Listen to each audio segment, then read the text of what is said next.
1절부터 2절 말씀입니다. 구약성경 요나 1장 1절 2절 말씀입니다. 제가 여러분들을 위해 읽어드리겠습니다. 하나님의 말씀을 들으십시오. 하나님의 여호와의 말씀이 아미떼의 아들 요나에게 임하니라. 이르시되 너는 일어나 저 큰 성읍 니느웨로 가서 그것을 향하여 외치라. 그 악독이 내 앞에 상달되었음이니라 하시니라. 아멘. 지난주에 이제 우리는 도망자와 추격자에 대해 살펴봤어요. 도망이 뭐였죠? 죄였어요. 그렇죠? 추격은 은혜였습니다. 그래서 우리는 죄와 은혜의 이야기, 죄인과 그럼에도 불구하고 은혜를 베푸시는 하나님의 이야기를 우리 지난주에 살펴봤어요. 그리고 오늘은 지난주에 말씀드린 대로 부르심에 대해 살펴보는데요. 그러니까 오늘 우리가 집중해서 볼 것은 우리를 어디로 부르셨는가에 대한, 우리는 오늘 도시에 대해서 살펴보려고 합니다. 한 8월 말부터 복음, 공동체, 도시라는 이제 시리즈 설교를 했었는데, 오늘은 어떻게 보면 그러니까 요나 시리즈이기도 하면서 그 시리즈의 연장선이기도 하고, 원래 도시에서 다뤄야 했던 내용이기도 해요. 도시라는 주제는 왜 이걸 우리가 들어야 되나 생뚱맞은 것 같기도 하고 낯설기도 합니다.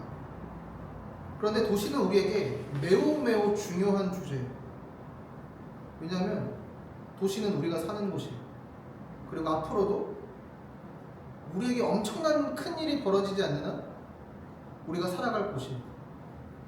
오늘 설교가 뭐 도시에 대해 다 말해줄 수는 없겠지만, 근데 간략하게라도 이 도시에 대한 이해가 우리를 이곳으로 부르신 하나님의 부르심에 대해 우리가 잘 이해하고 또 순종하며 살아가게 할 힘이 될 것입니다. 그냥 살펴보면요, 우리 같이 오늘 본문 다시 한번 읽어볼까요? 시작. 여호와의 말씀이 아미떼의 아들 요나에게 임하니라. 이르시되 너는 일어나 저 큰 성읍 니느웨로 가서 그것을 향하여 외치라. 그 악독이 내 앞에 상달되었음이니라 하시니라. 그럼 하나님께서 요나를 부르셨습니다. 너는 일어나 가서 외치라. 요나를 부르신 하나님은 저와 여러분도 부르십니다. 일어나 가라고, 외치라고. 마태복음 28장 19절 20절에서 예수님은 우리에게 이렇게 말씀하세요. 그러므로 너희는 가서 모든 민족을 제대로 삼아 아버지와 아들과 성령의 이름으로 세례를 베풀고 내가 너희에게 분부한 모든 것을 가르쳐 지키게 하라. 볼지어다 내가 세상 끝날까지 너희와 항상 함께 있으리라 하시니라. 요나를 부르신 하나님이 마찬가지로 우리를 부르십니다. 근데 미국의 목회자였던 제임스 몽고메리 보이스는요, 우리에게 이것들을 지적해요. 우리는 일어나야 합니다.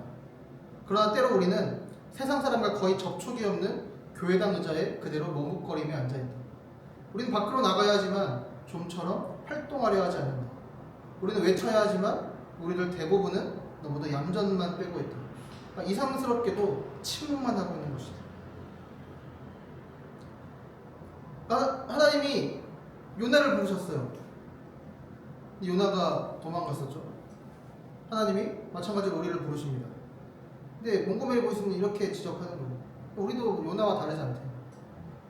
일어나라고 했지만 우리는 앉아있고, 가라고 하지만 우리는 머물러 있고, 외치라고 하지만 우리는 조용하다는 거죠. 요나가 느끼기에 요나를 향한 하나님의 부르심은요, 불가능한 일이에요. 매우 어려울 뿐 아니라 거북하기도 했습니다. 우리 역시 요나와 같은 마음으로 하나님의 부르심을 대하고 있는 것 같기도 합니다. 근데 이 하나님의 부르심에 대해 칼뱅은 우리에게 이렇게 조언해요. 이 칼뱅이 요나 주석인데요. 요컨대 하나님께서는 의도적으로 요나를 이런 식으로 시험하사 그가 이 세상의 모든 방해물들보다 자신의 명령 수행을 더 좋아하는지를 시험하시는 것이다. 또한 수많은 장애물이 우리에게 나타나고 우리 마음에 생겨나며 아무런 피할 곳도 없는 것처럼 보인다 하더라도 우리가 단순히 하나님을 복종하는 것이야말로 진정한 복종의 증거다. 다시 말해서 진정한 복종의 증거는 하나님께서 우리를 어디로 인도하시든지 우리가 눈을 감고 그를 따라가는 것과 같으며, 필요한 때면 그분께서 언제나 우리에게 힘을 더하시고 손을 뻗쳐 우리의 모든 어려움을 제거시킨다는 사실을 의심하지 않는 것이다. 그러므로 요나를 이렇게 다루시려는 것이 주의 의도였는데, 마치 주께서 이렇게 말씀하시는 거예요. 내가 누군지를 기억하고 내 권위에 만족하라. 이는 내가 모든 자원을 준비해 놓았습니다. 어떤 것이 내 길에 서 있든 내 능력을 의지하고 내가 너에게 명하는 것을 수행하라 라고 말씀하신 것과 같다. 이것이 바로 이 구절의 내용이다. 그러므로 하나님께서 우리로부터 어떤 봉사를 요구하실 때나 또한 동시에 우리에게 맡겨진 의무가 어렵거나 불가능하게 보일 때면 언제나 다음과 같은 사실을 우리 마음에 새기도록 하자, 이렇게 조언합니다. 여러분, 하나님이 이렇게 요나를 그리고 저와 여러분을 부르세요. 하나님이 어디로 부르십니까? 요나는 저 큰 성읍 니느웨로 부르세요. 여러분, 성경에서 성읍 또는 성이라고 번역된 단어들은 다 도시예요. 오늘 본문도 그러니까 이르라는 히브리어 단어가 사용됐는데 이게 도시예요. 여러분, 도시 하면 뭐가 떠오르나요? 보통 우리는 빌딩 수, 그렇죠? 아파트들이 막 길게 늘어져 있는 것을 떠올려요, 도시 하면. 근데 그러니까 그거는 오늘날 도시의 외형적인 모습인 거고, 도시를 정의할 때 도시의 특징이 뭐냐면 밀집도예요. 밀집도. 사람이 많이 모이는. 하버드대학교 경제학과 교수인 에드워드 글레이저라는 분이 도시의 결정적인 특징이 사람과 사이의 밀접성 혹은 근접성이라고 합니다. 그러니까 지금으로부터 2000년 전, 3000년 전 도시에 아파트가 어디 있겠어요? 그렇죠? 콘크리트도 없었는데. 그러니까 많은 사람들이 모여 사는 곳이 도시라는 거예요. 근데 요나서 4장 11절에 보면요, 이 당시 니느웨는 12만여 명이 살고 있었대요. 근데 보통 고대 시대의 도시 인구가 한 1000명에서 한 3000명이라고 하거든요. 근데 그것도 도시인데, 도시를 이제 인구수가 아니라 밀집도라고 정의한다는 점을 염두에 두면, 그러니까 12만 명이나 모여 있는 도시면 그러니까 엄청 큰 도시인 거죠. 말 그대로 저 큰 도시 니느웨인 거죠. 그럼 하나님이 왜 요나를 도시로 부르실까요? 많기 때문이에요. 틴켈 목사님은 이렇게 말합니다. 하나님은 이 도시의 중요성을 거주 및의 수를 언급하는 것으로 옹호하신다. 그리고 어떻게 이렇게 많은 잃어버린 백성들을 보고서도 마음에 긍휼이 없을 수 있느냐라고 물으신다. 근데 오늘날 도시가 그렇게 중요해진 결정적인 이유다. 우리는 이를 도시에 대한 정서적 논쟁이라고 부를 수도 있다. 하나님은 그 지으신 모든 것에 긍휼을 베푸시는도다. 그러나 만드신 모든 것들 중에서 가장 중요한 것은 무엇보다 인간이다. 왜요? 인간은 하나님의 형상을 따라 지음받았기 때문이죠. 그러니까 도시는 문자적으로 지구에서 단위 면적당 하나님의 형상들이 어느 곳보다 많은 곳이다. 만일 하나님의 관심을 가지시는 것들에 관심을 가진다면 어떻게 이렇게 많은 사람들에게 마음이 안 끌릴 수 있겠는가. 그러면서 도시에 우리가 관심을 가져야 되고 도시에 우리가 집중해야 되는 겁니다. 하나님이 도시에 큰 관심을 가지고 계신다는 것을 오늘 본문에서도 확인할 수 있는데, 지난주에도 얘기했었죠. 큰이라고 번역된 히브리어 단어 이 가돌은 중요한 이라는 뜻도 있어요. 하나님께 니느웨는요 중요해요. 창세기 10장 10절에서 12절에 보면 니느웨라는 도시는 노아의 홍수 이후에 세워진 첫 번째 큰 도시라는 걸 알 수 있어요. 함의 아들이 구스라는 사람이에요. 또 그 구스의 아들이 누구냐면 니므롯이라는 사람이에요. 이 니므롯이라는 사람이 아수르 땅에 세운 도시가 니느웨예요. 성경에 보면요, 첫 번째죠. 첫 번째. 이것은 항상 모든 것을 포함해요. 우리가 11조를 내잖아요. 단순히 그건 10분의 1이 아니에요. 가장 첫 번째 것을 뜻하는 거거든요. 그 왜 우리가 11조를 내냐면 우리가 가장 처음 것을 드리는 것을 통해서 우리가 누린 모든 것이 다 하나님의 것이라는 것을 우리가 고백하는 거예요. 그것처럼 첫 번째 것은 항상 모든 것을 드립니다. 제물을 바칠 때도 항상 첫 번째 순양, 첫 번째 영서를 바치는 거죠. 니느웨가 첫 번째 큰 도시라는 점에서, 그러니까 니느웨를 대표로 하는 모든 도시가 하나님께는 매우 중요하다는 것을 보여주는 거죠. 그러니까 뿐만 아니라 그리고 성경 전체 이야기는요, 창세기 1장 2장은 동산에서 시작해요. 그렇죠? 에덴 동산에서. 그렇게 시작해서 요한계시록 21장, 22장에 가면 거룩한 성 새 예루살렘, 즉 도시로 완성돼요. 요한계시록 21장 9절부터 11절을 같이 한번 읽어볼까요? 시작. 일곱 대접을 가지고 마지막 일곱 재앙을 담은 일곱 천사 중 하나가 나와서 내게 말하여 이르되 이리 오라. 내가 신부 곧 어린 양의 아이들을 내게 보이리라 하고 성령으로 나를 데리고 크고 높은 산으로 올라가 하나님께로부터 하늘에서 내려오는 거룩한 성 예루살렘을 보이니 하나님의 영광이 있어 그 성의 빛이 지극히 귀한 보석 같고 벽옥과 수정같이 맑다. 성경은요, 하나님께서 동산으로 시작하신 이 세상을 진정하고 완벽한 도시로, 그러니까 완성해 가시는 이야기라고도 할 수 있어요. 우리는 마지막 때 완벽하게 완성된 도시를 영원토록 누리게 될 겁니다. 단순히 막 천사들 날아다니고 뭐 24시간 내내 예배당에 앉아서 예배만 드려야 되는 그런 곳이 아니에요. 요한계시록 21장, 22장에 보면요, 그러니까 인간이 가지고 있던 기술 문명이 죄가 다 사라지고 완벽하게 보존될 뿐 아니라 더 아름답고 더 발전된 모습으로 이어질 것이다 라고 말합니다. 이 책이 싫진 않았는데 제이디 그리어라는 미국의 목회자는요, 그런 재밌는 얘기를 해요. 그러니까 마지막 때 하나님께서 이 거룩한 성 새 예루살렘을 우리에게 완성하실 때, 이 세상을 완성하실 때 줄 서지 않는 디즈니랜드를 우리가 보게 됩니다. 모든 죄가 사라지니까 우리가 아이스크림을 먹고 초콜릿을 먹어도 배가 늘어나지 않을 거고, 우리가 브로콜리 같은 걸 먹어도 살이 붙을 거라고. 그러니까 그만큼 그것은 죄가 사라진 모든 것이 완벽하고 아름다운, 모든 기술이 완벽하게 완성된 그런 도시를 우리가 누리게 될 거라고 그렇게 재밌게 풀어내고 있거든요. 하나님은 그러니까 그 도시를 이루고자 하세요. 하나님은 그러니까 이런 도시를 세워가는 일에 저와 여러분을 부르시는 것입니다. 그런데 이런 도시에는요, 두 가지 특성이 있어요. 그러니까 이중성이라고도 할 수 있을 것 같은데, 첫 번째는 하나님이 의도하셨고 하나님이 중요하게 여기시기 때문에 도시는요, 우리에게 유익해요. 근데 두 번째는 아까 도시의 특징이 뭐라고 그랬죠? 밀집도. 사람이 많이 모인다는 거죠. 다른 말로 표현하면 죄인들이 많이 모였기 때문에 도시에는 죄가 가득하다는 거예요. 요나 1장 2절 뒷부분도 이렇게 말씀하고 있죠. 그 악독이 내 앞에 상달되었습니다. 여기서 악독이라고만, 그냥 악이라고만 표현되지만 아수르에게 하나님의 말씀을 선포했던 또 다른 선지자 나홈의 말씀을 보면요, 좀 더 구체적으로 알 수 있어요. 나홈 3장 1절이에요. 화이스를 진저 피의 성이여, 니느웨한테 말하는 거예요. 그 안에는 거짓이 가득하고 포악, 폭력이 가득하고 탈취, 빼앗는 것이 떠나지 않는다라고 합니다. 그러니까 지난주에도 봤듯이 아수르는 어떤 나라였어요? 매우 난폭했습니다. 그 팀킬러 목사님이 얘기했던 죽여가지고 머리 먹고 그런 거 있었죠?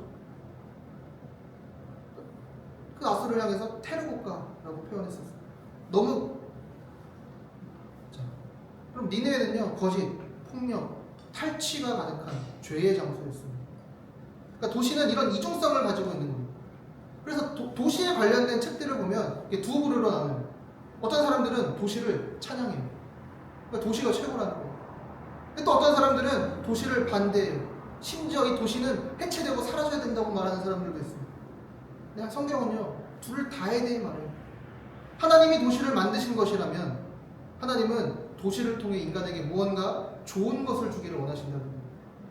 하지만 인간은 죄인이기에 그 좋은 것을 받아도 좋은 것을 오염시키고 만다는 거죠. 그럼 이것이 기독교가 가지고 있는 도시에 대한 바른 관점이고, 우리가 도시에게 줄 수 있는, 또 도시에게 제시해 줄 수 있는 관점인 거죠. 그리고 그런 관점에서 보면요, 먼저 도시는 그러니까 사람들이 모이다 보니까 생산성을 높여줘요. 기술의 발전, 더 안락한 삶을 제공해요. 그리고 성경에서 최초의 도시는 가인이 세운 도시예요. 창세기 4장 17절에 보세요. 아내와 동침함에 그가 임신하여 에녹을 낳은지라. 가인이 성, 그러니까 도시를 쌓고 그의 아들의 이름으로 도시를 이름하여 에녹이라 합니다. 가인은 나쁜 놈 아닌가요? 그래서 많은 사람들은 도시도 악한 것이라고, 성경의 도시를 악하게 본다고 생각해요. 근데 가인이 아벨을 죽이고 나서 쫓겨났어요. 근데 하나님은 가인에게 이런 약속을 했어요. 가인을 죽이는 자에게 7배나 벌을 내리시겠다. 그리고 가인의 얼굴에 표를 주셨어요. 그러니까 그리고 나서 가인이 도시를 세우는 거거든요. 뭐 사람들이 많이 밀집했었겠죠. 그러다 보니까 어떤 일이 생기냐면, 그럼 4장 20절에 보세요. 아단은 야발을 낳았으니 그는 장막에 거주하여 가축을 치는 자의 조상이 돼요. 목축업이 발달해요. 21절에 그 아우의 이름은 유발이니 그는 수금과 퉁소를 잡는 모든 자의 조상이 돼요.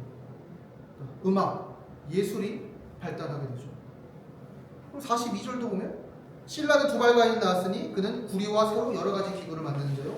또 두발가인의 노예는 나아만. 그러니까 기술이 발달하는 거죠. 그러니까 도시가 생겼어요. 그러니까 뭐 어떻게 되냐면 여러 가지 기술들이 발달하는 거예요. 그죠? 그러니까 우리가 누릴 수 있는 안락하고 우리를 편안하게 하고 우리가 좋은 것들을 누릴 수 있도록 도시가 발전하는 거죠. 또 우리가 잘 아는 도시가 있어요. 바벨탑이에요. 창세기 11장 3절 4절에 보면, 그러니까 벽돌을 만들어 견고히 굽자하고 이에 벽돌을 돌을 대신하며 역청으로 진흙을 대신하고, 또 말하되 자 성읍과 도시와 탑을 건설하여 탑 꼭대기를 하늘에 닿게 하여 우리 이름을 내고 온 지면에 흩어짐을 면하자. 이렇게. 그러니까 도시가 세워지니까 이 사람들이 뭐가 발달해요? 벽돌을 굽는 기술, 하늘에 닿을 만큼 탑을 쌓는, 그러니까 건설업이 발달하는 거죠. 우리가 사는 현재도 사람들이 모여 사는 도시일수록 기술이 발달했어요. 도시와 외곽 지역의 생산성이 50% 이상 차이가 납니다. 그러니까 우리가 수도권에 살고 있으니까 여러분 무심코 지나쳤던 쿠팡 이 새벽 배송 같은 것들 있죠. 최근에 친구를 만났는데 친구가 원주에 살아요. 근데 쿠팡 이걸 가입한 지 얼마 안 됐대요. 왜냐면 원주에는 새벽 배송이 얼마 전까지 안 됐대요. 그러니까 굳이 쓸 필요가 없었던 거죠. 그리고 아까 언급했던 그 에드워드 글레이저는요, 도시의 승리라는 책에서 이렇게 말해요. 도시에는 거리와 시장이 발달하게 되며 그 어느 것보다 사람들의 상호작용과 교환 행위가 많이 일어난다. 같은 직업을 가진 사람들이 많이 모일수록 서로 자극을 받아 새로운 아이디어들이 많이 늘어나고 빨리 확산된다. 그 송도 그 동네도 그 같은 사람들이 모이는 거죠. 그렇죠? 또 영화 하면 어디예요? 옛날에 충무. 방송국 하면 여의도에다가 이제 상암 이런 것처럼 모이는 거죠. 재원이 많이 모이면 재원들의 생산성도 더 커지며 그에 대한 수요도 형성된다. 현재 컨벤션의 목적은 연결에 있다. 컨벤션에서 사람들은 전문가나 동료, 투자자 그리고 다른 사람들과 연결된다. 모든 연결들은 결국 창조적 결과로 이루어진다. 여러분 지방에서 많은 젊은이들이 계속 올라와요. 왜요? 서울에 자기가 원하는 직종 또는 관련 회사와 사람들이 모여있기 때문에 거기서 때로는 자극을 받기도 하고 배우기도 하고 더 많은 것들을 누리게 되는 거죠. 그런데 도시의 이런 특성들 때문에 도시에 사는 사람들은 피로해집니다. 그리고 피로해진 결과 오히려 쉴 줄 모르게 돼요. 도시에 사는 사람들은 계속해서 일하다가 쉴 때는 계속 자기 뇌를 자극할 수 있는 것들, 그 막 도파민 팍팍 터지는 쇼츠, 뭐 릴스 같은 것들, 그러니까 계속해서 짧게 나를 딱 자극하고 할 수 있는 그런 것들만 보면서 난 그걸로 쉬고 있어 라고 하지만 오히려 쉬지 못하는 거죠. 그렇기 때문에 계속해서 피로와 문제가 쌓이게 되고 도시인들은 우울증과 정신적 질병들을 더 많이 앓게 됩니다. 그래서 도시는요, 그러니까 생산성의 장소이기도 하지만 피곤함의 장소이기도 합니다. 우리가 도시에서 그런 것들을 느끼고 있다면 우리는요, 그러니까 무엇이 하나님으로부터 온 선물이고 무엇이 우리의 죄성과 사회에 만연한 죄성 때문에 온 것인지를 우리는 계속해서 분별하고 고민해야 하는 거죠. 도시의 또 다른 특성은요, 도시는 보호와 피난을 제공합니다. 그러니까 아까 첫 번째는 도시는 생산성을 높여준다고 했었죠. 또 도시는 보호와 피난을 제공합니다. 민수기에 보면 하나님이 이스라엘 백성들한테 도시를 세우라고 직접적으로 명령하신 게 나와요. 그게 뭐냐면 도피성이에요. 민수기 35장 11절에 보면 너희를 위하여 성읍, 그러니까 도시를 도피성으로 정하여 부지 중에 살인한 자가 그리로 피하게 하라. 그러니까 실수로 혹은 부지 중에 잘못된 살인이나 죄를 지은 사람들을 위해서 도피할 도시를 6개를 만들라고 했어요.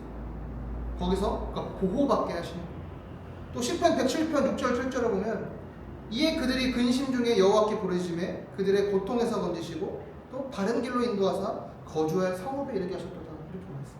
그러니까 근심 중에 고통하는 이들의 기도에 대한 응답으로 하나님은 무엇을 주시냐면 도시를 주시는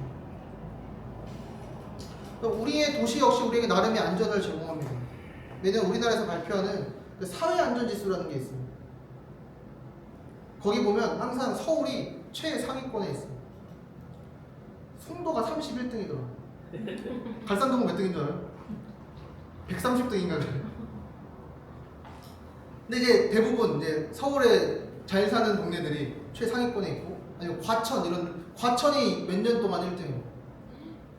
거기가 나름 그 지식인들이 많이 사는 동네. 그리고 이제 그러니까 그런 대부분의 도시가 그러니까 안전하다고, 정말 안전한 곳이야라고 말하는 상위권의 도시들이 다 서울과 수도권에 있는 도시들이에요. 왜냐하면 여러분 도시에 사는 사람들 대부분은 아파트에 살고 있고, 거리마다 CCTV가 있고, 또 움직이는 CCTV 블랙박스도 있어요. 뭐 경찰서, 뭐 지구대, 보안업체들까지 우리를 안전하게 지켜주는 것들 천지죠. 또 도시는 그런 안전을 제공할 뿐만 아니라 가난한 사람들에게 기회를 제공하게 됩니다. 그러니까 도시일수록 어떤 복지시설이나 그런 정책, 더 많은 기회들이 시골보다 더 많이 있는 거죠. 근데 또 동시에 도시는요, 폭력의 장소이기도 합니다. 그러니까 아까 니느웨처럼. 아까 창세기 4장에서 가인이 만든 도시와 그 도시에서 발전된 기술에 대해 봤었는데, 그 다음에 보면 이런 내용이 나옵니다. 라멕이 아내들에게 이르되 아다와 실라여 내 목소리를 들으라. 라멕의 아내들이여 내 말을 들으라. 나의 상처로 말미암아 내가 사람을 죽였고 나의 사람으로 말미암아 소년을 죽였도다. 이 소년이 아들이라고 번역하는 게 더 좋은 겁니다. 그렇게 보면 아버지가 아들을 죽이는 사건이 발생한 거죠. 매우 끔찍한 사건인 거죠. 그러니까 도시는 나름 안전하면서도 가장 끔찍한 범죄와 범인들이 가득한 곳이기도 해요. 왜냐하면 도시에는 많은 스트레스가 있고, 그러니까 그게 뭐 100%라고 할 수는 없겠지만 범죄가 더 많아지고 끔찍하게 하는데 기여하는 측면이 있을 수도 있기 때문이죠. 그래서 뉴욕대학교에 이제 도시경영학과 교수인 리처드 플로리다는 도시는 왜 불평등한가라는 책에서 이렇게 말해요. 경제적, 인종적 분리, 또 공간적 불평등, 고질적 가난이 도시에서 증가하고 있다. 실제 뉴욕은 2002년 이후 줄곧 번영했지만 정작 엄청난 수의 뉴욕 시민은 결코 그런 느낌을 받지 못했다. 우리가 그렇게 느끼잖아요. 점점 우리가 사는 도시들은 더 좋아지는데 내가 더 좋아지는 것은 우리는 체감하지 못해요. 나는 더 힘들어지는 것 같아요. 그러니까 뉴욕도 마찬가지예요. 뉴욕은 부자들이 점점 부유해지고 가난한 사람들과 노동자층과 중산층은 점점 추락하고 있다는 인식이 넓게 퍼졌다. 도시는 빈부격차가 점점 더 커지고 소외 현상도 점점 깊어지고 있어요. 여러분, 하나님께서 왜 우리를 도시로 부르셨는지 이제 좀 감이 오시나요? 우리는 도시가 주는 유익에 대해 기뻐하고 누리면서도 죄인인 우리, 사회의 부패와 타락이 가져오는 결과에 제동을 걸 수 있습니다. 우리는 도시에 도움을 줄 수 있습니다.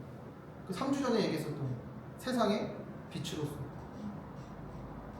이게 제가 자라온 신앙의 환경도 그렇고 여러분들이 자라온 신앙의 환경이 도시를 섬기고 뭐 사랑하는 부분에 대해서 깊이 뭐 고민해보고 그러니까 실천해보지 못했던 환경입니다. 뭐 제가 자란 것도 뭐 계속 뭐 군인교회 이런 데 다니면서 그런 것도 있었고, 우리 계속 오래된 지역교회를 다니면서 그런 것들이 있었죠. 근데 몽고메리 보이스가 지적했던 것처럼 그러니까 모이는 것에는 우리는 열심히였지만 그러니까 일어나 가지 못했던 거죠. 구약 성경에 보면 히브리어로 그러니까 미슈파트라는 단어가 있거든요. 그게 정의라는 말로 번역돼요. 근데 이 미슈파트의 가장 기본적인 단어는 인간을 공평하게 대한다 라는 뜻이에요. 근데 이게 주로 어디서 쓰이냐면 과부, 뭐 고아, 나그네, 가난한 사람들을 보살피고 보호하라는 의미로 사용됐다. 만약에 이스라엘이 이런 취약계층을 돌보지 않는다면 그냥 자비가 부족한 정도가 아니라 정의롭지 못하는 거예요. 그래서 팀켈러 목사님은 오늘을 사는 잠언이라는 묵상집에서 이렇게 말해요. 이웃에게 베풀어야 할 선은 경제적 물리적 필요를 채워주는 실제 원조여야 한다. 어려움에 처한 사람을 돕지 않으면 단지 사랑이 없는 게 아니라 불의한 거다. 그래서 팀켈러 목사님은요, 보통 우리 구제사역 이렇게 말하는 거죠. 그걸 구제사역이라고 안 하고 정의사역이라고 해요. 정의를 세우는 사역. 구제라고 하면 그러니까 안 해도 되고 하면 칭찬받을 만한 일이라는 했다는 인상을 주잖아요. 근데 정의는 반드시 해야 하는 의무이기 때문에 우리는 도시를 위해서 무엇을 어떻게 할 수 있을까요? 사실 저도 구체적으로 뭘 어떻게 될지 잘 모르겠어요. 근데 우리가 앞으로 딱 고민해 봐야 될 중요한 일인 것만은 분명한 거죠.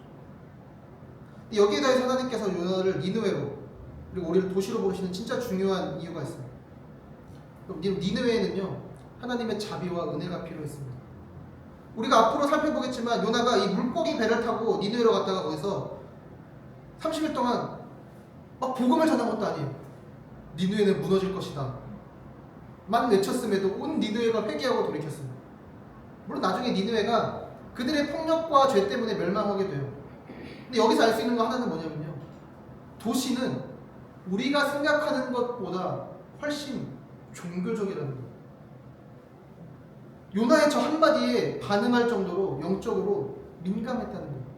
그리고 영적인 필요에 매우 갈급했다고도 볼 수 있는 거죠. 다른 성경들에서도 확인할 수 있는데요.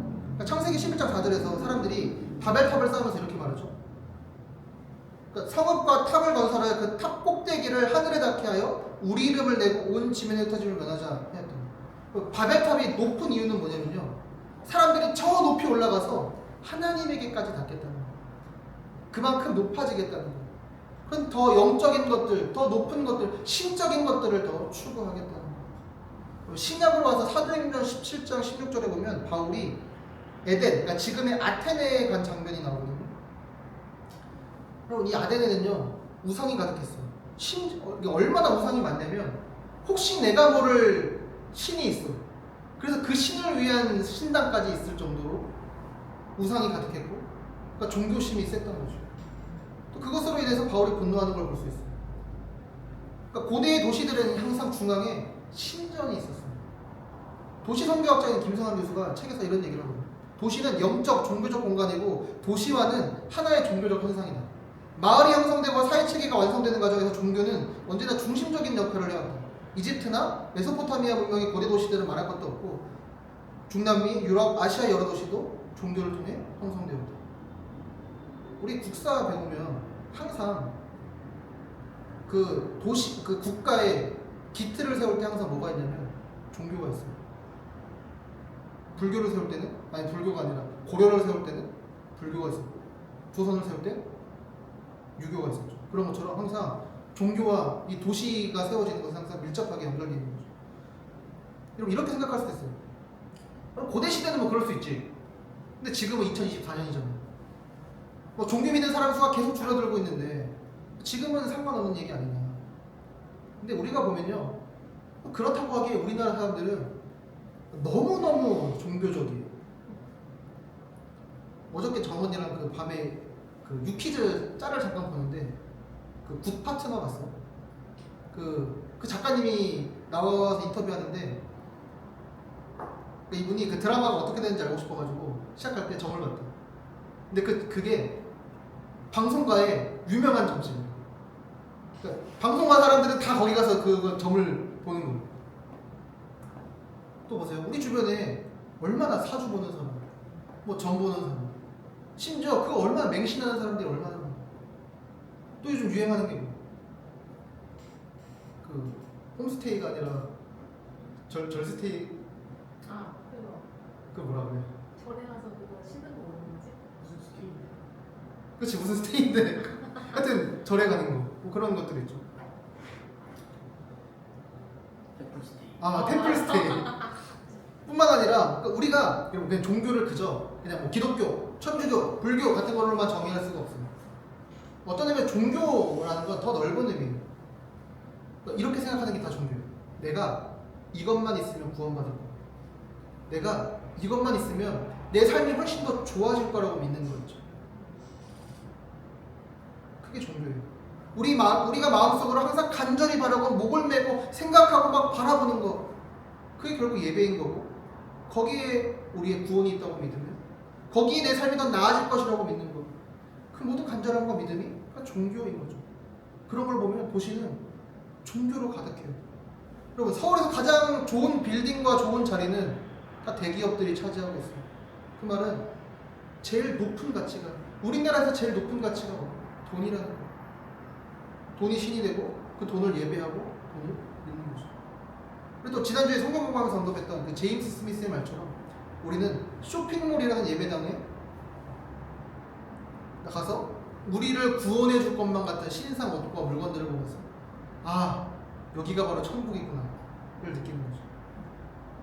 이것들이 진짜 구원을 가져다 주지 못하는 것 같아요. 그리고 19세기, 20세기를 거치면서 많은 전문가들이 이런 얘기를 했대요. 사람은 충분히 똑똑해졌고 더 똑똑해질 것이기 때문에 더 이상 이런 멍청한 종교는 필요 없다고. 아마 종교는 머지않아 사라질 거라고. 근데 1977년에 미국의 사회학자였던 다니엘 벨이라는 사회학자가 리턴 오브 더 세크리드, 그러니까 성스러움의 귀환이라는 논문을 발표했대요. 근데 이게 이 업계에서 엄청나게 권위 있는 논문이라고 하더라고요. 이런 내용이에요. 앞으로 종교는 사람들이 생각했던 것보다 더 발전할 거라고. 그 이유는 과학과 기술의 발전으로 인해서 사람들이 삶의 의미와 목적을 잃어버리고 물질적 풍요로 인해서 개인주의가 점점 더 발전하게 됨으로 인해서 공동체를 잃어가고 있고 사회의 급격한 변화로 인해서 사람들이 정체성을 잃어가고 있기 때문입니다. 근데 종교는 항상 삶의 의미, 공동체, 정체성을 제공해 준다는 거죠. 사람들은 도시에서 물질적 풍요와 좋은 환경과 기술을 누려요. 하지만 그들은 점점 더 공허함을 느낍니다. 점점 더 외로워져요. 점점 더 상실감을 느끼고 나는 누구인지, 왜 여기 있는 건지 답답해집니다. 그런 사람들은 점점 더 초월적이고 영적인 것들을 추구하게 됩니다. 무당에 가고 점을 보고 뭐 템플스테이를 하고 그러다 사이비 종교나 이단에 빠지게 되는 게 자연스러운 거죠. 도시의 종교성, 이 도시의 종교에 대한 민감성은 어떤 의미에서 우리에게 희망과 가능성을 보게 합니다. 그러니까 우리가 가진 바른 것, 우리가 가진 진짜 좋은 것, 그 복음이 그들에게 의미와 행복과 만족을 제공해 줄 수 있기 때문인 거죠. 우리가 가진 복음은 그들에게 삶의 의미와 목적, 무조건적인 사랑의 공동체, 정체성에 대한 답을 제공해 줄 수 있습니다. 제가 좋아하는 이정규 목사님이 지금은 이제 물레로 이사 갔는데 그 메인 캠퍼스가 있고 신촌에다가 또 교회를 개척했거든요, 작년에. 근데 이제 그 캠퍼스는 주로 믿지 않는 사람들을 전도해서 이제 세워가는 캠퍼스. 거기서 그리고 되게 많은 열매들이 맺히고 있는 것 같아요. 많은 사람들이 뭐 이정규 목사님의 그런 변증적인 설교, 좋은 설교를 듣고 찾아오기도 하겠지만 이정규 목사님이 더 중요한 게 있다고 말하더라고요. 많은 사람들이 그러니까 무조건적인 사랑을 베푸는 공동체를 처음으로 접해봤다는 거예요. 세상에 있는 모든 공동체는 다 조건적이에요. 그래서 사람들이 되게 그런 걸 많이 물어본대요. 이제 이 교회가 마음에 들었어. 이렇게 다니고 싶어. 그래서 회비가 얼마냐고 물어보고 여기 가입하려면 조건이 어떻게 되냐고 물어보고. 근데 교회는 그런 게 없는 거예요. 자격도 조건도 회비도 없이 그러니까 나를 받아주고 나를 챙겨주고 나를 환영하는, 그러니까 아무런 조건 없이 그렇게 나를 환영하는 공동체를 사람들이 처음으로 경험하는 거예요. 그럼 이것이 하나님이 우리를 도시로 부르신 이유인 것입니다. 하나님이 우리를 도시로 부르셨다면 그럼 우리는 무엇을 해야 될까요? 이 뭐 중간중간 했던 얘기들이지만 정리해보면요, 우리는 도시를 이용하기만 하지 말고 도시를 축복하고 긍휼히 여겨야 됩니다. 사실 우리는 지금까지 도시를 잘 이용해 왔어요. 도시가 주는 좋은 것들을 많이 누렸습니다. 이제 우리는 도시를 축복하고 또 사랑하는 데까지 나아가야 됩니다. 우리의 복음을 가지고 도시를 섬겨야 됩니다. 교회가 도시를 섬기지 않을 때 더 많은 복지와 정의 사역의 빈틈이 생겨나는 겁니다. 그래서 우리가 더 많은 세금을 내야 될 수도 있어. 그리고 세상은요, 뭐 교회와 기독교의 어두운 면만 보면서 계속 욕해요. 비난해요. 하지만 교회는 곳곳에서 정의사역을 통해서 아동, 뭐 미혼모, 노인, 장애인, 노숙자들을 섬기고 있어요. 우리 역시도 이제 이 지역, 이 동네를 어떻게 사랑할 수 있을지 우리도 이제 고민해 봅시다. 하나님이 우리를 이 신길동으로 또 부르셨다면, 또 저와 여러분이 살고 있는 송도와 갈산동으로 우리를 부르셨다면 분명 우리가 사랑하고 또 섬겨야 될 부분이 있을 거예요. 그리고 화려하고 풍요롭고 아름다운 도시의 겉모습 안에 숨어있는 공허함, 외로움, 상실감을 우리가 가진 복음으로 품어주고 안아줍시다. 여러분, 왜 우리는 도시를 사랑해야 될까요? 하나님이 도시를 사랑하시기 때문이에요. 하나님이 중요하게 여기시기 때문입니다. 요나 4장 11절에서 이렇게 말씀해요. 같이 한번 읽어볼까요?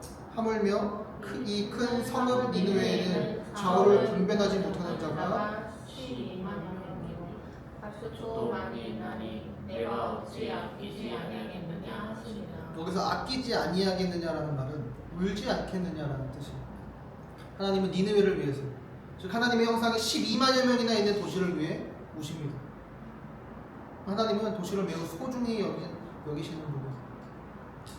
그리고 시간이 흘러서 누가복음 19장에 보면요, 예수님이 이번에는 예루살렘 도시를 보시며 오십니다.